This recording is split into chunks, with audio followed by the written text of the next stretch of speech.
So that might be something somebody wants to look into. Just saying.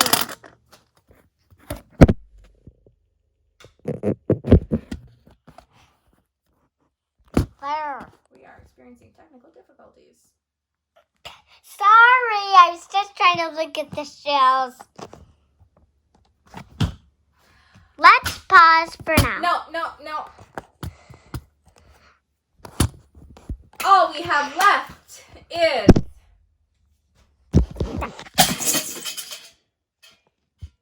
Sorry. I'll just hold it like this. I'll just hold it with my hand. But this time we'll use a brick. This yellow brick will work. Now let me see. Have to hold it. Need more bricks.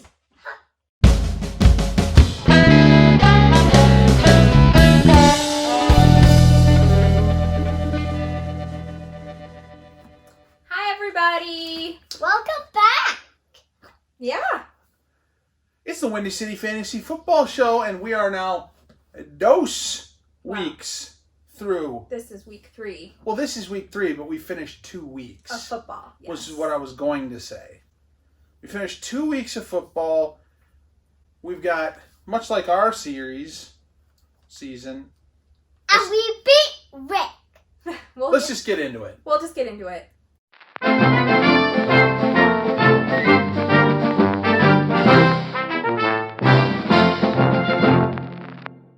Week 1 results. Yes. Results.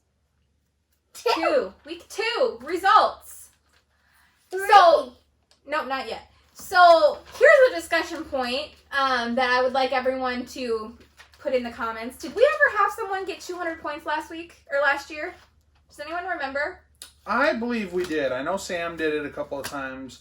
I don't think so. I believe so too. Commish, that's your job. Somebody find out. We need to know if anybody's ever scored 200 points in a given week. Because this week, somebody did. Lindsay won. She beat Sue. Lindsay had 206.4 points. Yeah, she did it behind the number 1 running back in the league right now, the Boo-Hiss Packers, Aaron Jones. Yeah. Boo. Yeah. But he Mommy, did have Mama, 168 yards and 3 football total touchdowns on the day, scoring a whopping 48.6 points all by his lonesome.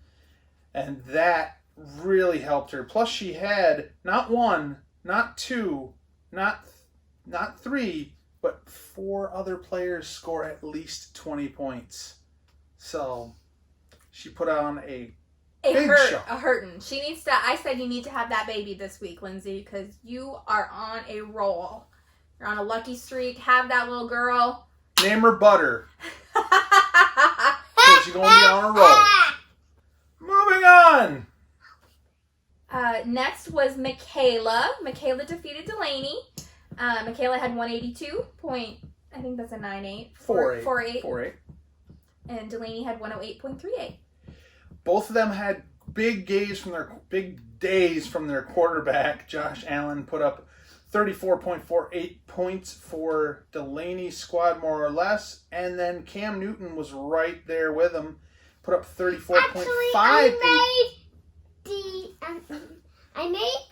Cam put up 34.58 points. Each of them threw at least 3 touchdowns. Yeah. But the big differential for this week was, I didn't know this until I looked at it, but this was a battle of the former teammates. Their starting wideouts were Adam Thielen versus Stephon Diggs, and Thielen put up 6.1 points, but Stephon Diggs had a day. He had 32.3 points, 153 yards, and a touchdown on the day. So that was the big differentiator between the two. Mommy, I see Austin won before You see Austin. Uncle Jameson. Austin beat Uncle Jameson. Yes, he did. So And we beat Rick. that is next. After Michaela and Delaney, the next highest score was Ellen and me. I actually just did this. and you beat Rick. Matt had 142.04, and Rick had 131.98. Yeah, unfortunately, I had a big day from Christian McCaffrey, who unfortunately ended up being a part of another segment later on. He had 59 receiving yards, 2 total touchdowns on the day, and he kind of helped me set the bar. Next is Sam, had 127.66 Mommy, over where's Emily, Sam? who had 92.38. It's very rare that you see a tight end lead the way, Where's but that's Sam? exactly what Tyler Is Higbee that did. He had Sam? 28.4 points on Yes. Sam's bad juju to beat up on the chillin' with Mahomes. He did that by 54 yards and 3 touchdowns on the day. Moving on. Austin had 126.82, and Jameson had 87.46. Did Jameson win? No! Now Austin. just listen to Daddy and Mommy for a second. Just listen. Sit there and be cute. Yes, Nick Chubb. Look at the picture. Yeah, At the look at the bottom. picture right on the screen. Nick Chubb Right ended up having here. 124 yards, 2 touchdowns against Right the Bengals on the here. Thursday night game. He led Austin's team to the win Right on this Hub one. that. Yeah. Got it. There's me and Daddy and there's Rick. Okay. That really does lead us to the last game of the week, which was me and my nephew, which was decided by, wow, we should have actually calculated this out, less than a point. So It was 0.9. something, yeah. Point I nine. ended up having 120.78, and Carson had 119.84. And I actually feel bad for winning because I feel like poor Carson, he's gonna have his number one running back in our Big Out segment, which is next. So that sucks. Way to go, Chicago Bears! Okay, well, that is our wrap up of week 2. Moving on.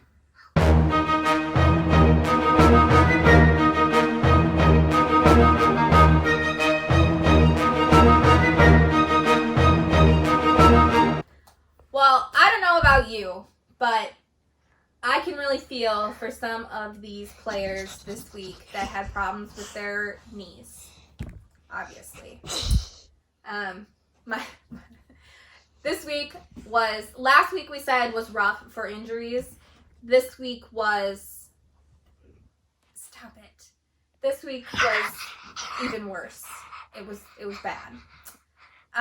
So Matt and I were listening to a statistic that said there was 7 torn ACLs on this week, which is one of the most that they think they've ever had in their recording since they've recorded stats. Maybe so, maybe not, but it's still a lot of torn ACLs in one weekend. The Niners took the worst of it, and they're blaming it on the turf. I guess at MetLife Stadium, they have some new turf from last year, and apparently it's quote-unquote trash. And also, unfortunately for the Niners, they played the Jets, which is where they got hurt. Now they have to play the Giants. And guess what? It's again in MetLife Same Stadium. stadium. So they lost 2 defensive ends. They lost Nick Bosa, defensive end, and Solomon Thomas, defensive end, both for their ACLs. I get it; those aren't our players. It's just knowledge. Jimmy Garoppolo, their quarterback, has a high ankle sprain, and he's going to miss a few weeks. Raheem Mostert sprained his MCL. Not out for the year, but out for a few weeks. And Tevin Coleman also, Raheem Mostert is out. Tevin Coleman also hurt his knee. Saquon Barkley, as we all know, the Bears tore his ACL. Picked his knee right up and went. Maybe not quite like that. Okay. Drew Lock hurt his right throwing shoulder, so he's out for a few weeks. Rashard Perriman has an ankle injury. Tyrod Taylor has a mysterious test that kept him from playing last week. And probably again this week. Which seems a little strange. Maybe they just wanted to play their rookie. I thought the rookie had a good game. Matt didn't necessarily think so, but I thought he did good considering I don't really think he knew he was playing until, like an hour or two before the game. 36, 37,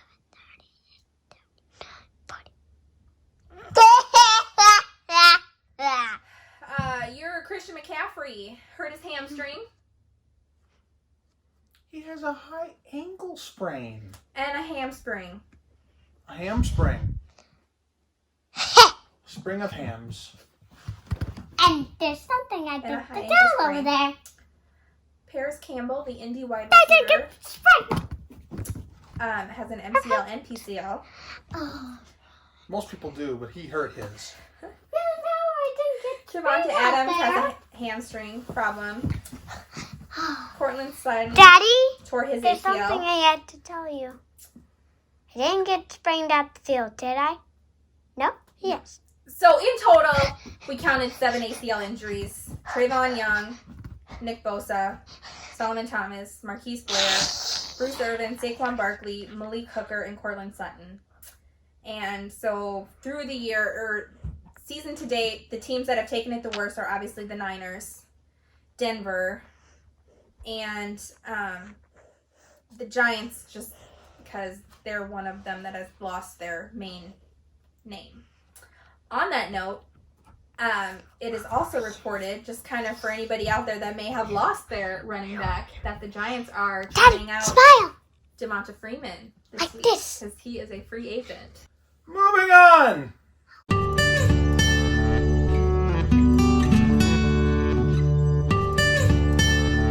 I'm just going to throw this out there. He was not the top scorer in his position, but he was dang good.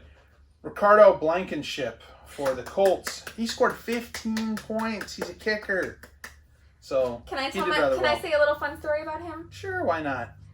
So if you don't know who Blankenship is, he was the University of Georgia's kicker. He is such a feel-good story. He was a walk-on.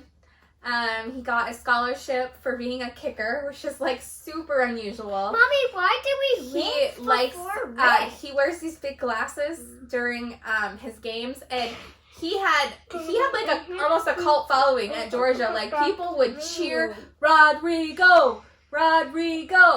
His kicking percentage in college was 80%, something like 82%, I want to say, and he got the award for the best kicker in the NCAA.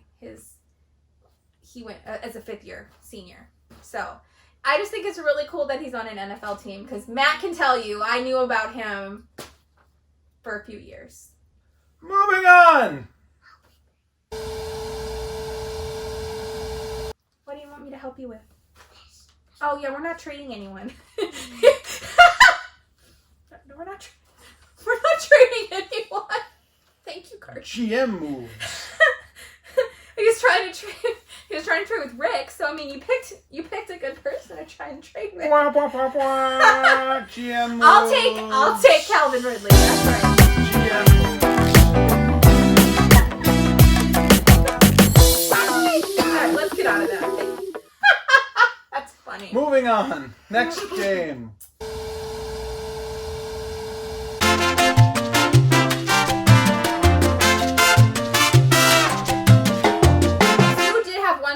Bench, CJ Lamb that had 20.5.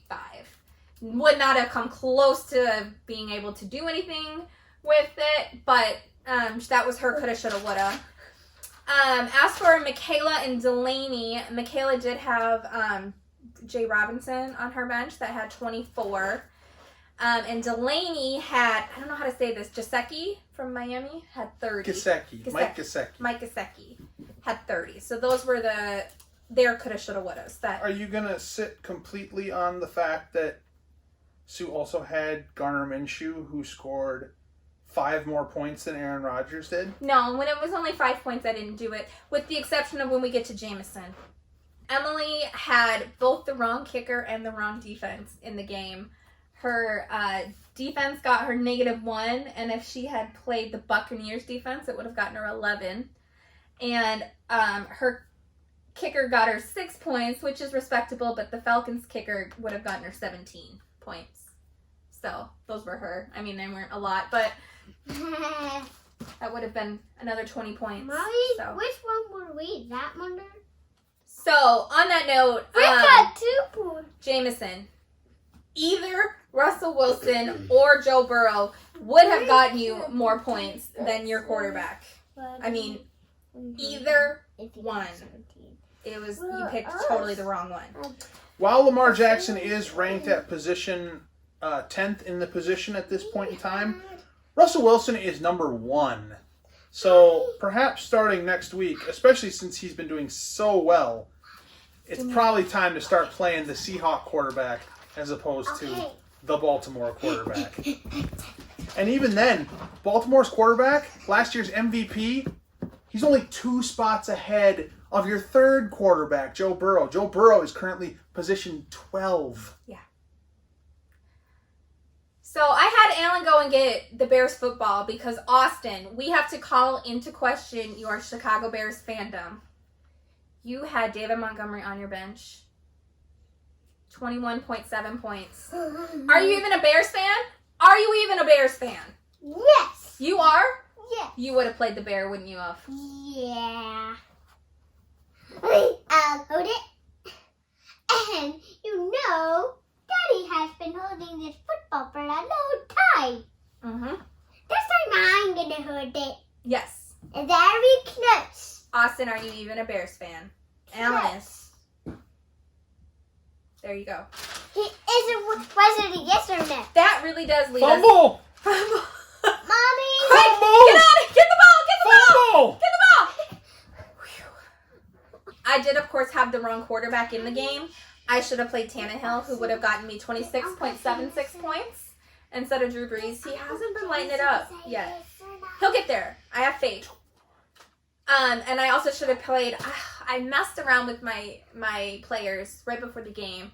I was putting in and taking out, and I took out Deontay Johnson for Pittsburgh, and I should have left him in because he would have gotten me 23.2 points. So I had 2 players on my coulda, shoulda, woulda.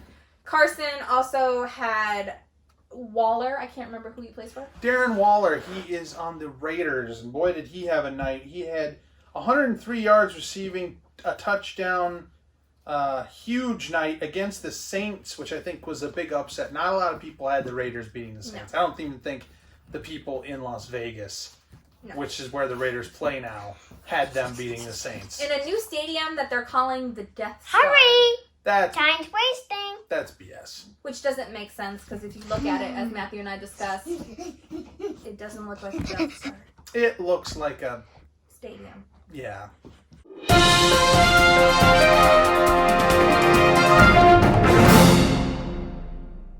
Last but not least is this week's matchups. So, since I write these, mine is always first. Jen is playing Emily. Jen is playing Emily. Sorry. Jen is playing Emily. Michaela. Fresh Prince of Bel-Air is going to take on Carson's Dream Team TD for a good win. He's going to be facing off against Bad Juju. Green Eggs and Ham is going to face off against More or Less. When Spittin' Twice Shy is going to take on the Chicago Mama Bears. And Alan and me is going to take on the INF Krakens. Jameson is going to try and get a win. Everybody try and remember the Thursday night game. Me and Daddy are going to get a lot. And to get your lineup set and before then. Say that. And we quickly we have 3 people that are 2-0. That is Lindsay, Michaela, and Sam. We have 3 people that are 0-2. That's Carson, Jameson, and Emily. And the rest of us are all right in the middle with 1-1. And that's Rick, Matt, Sue, Delaney, Jen, and Austin. So somebody might get a win. Somebody might get a loss. You never know. Is that us are gonna get a loss? I'm gonna make a prediction. You might get a loss. How about? I'm gonna make a prediction that I don't want to get a loss. 6 teams are gonna get a loss. 6 teams are gonna get a win. There's my prediction. Good night, everybody. Keep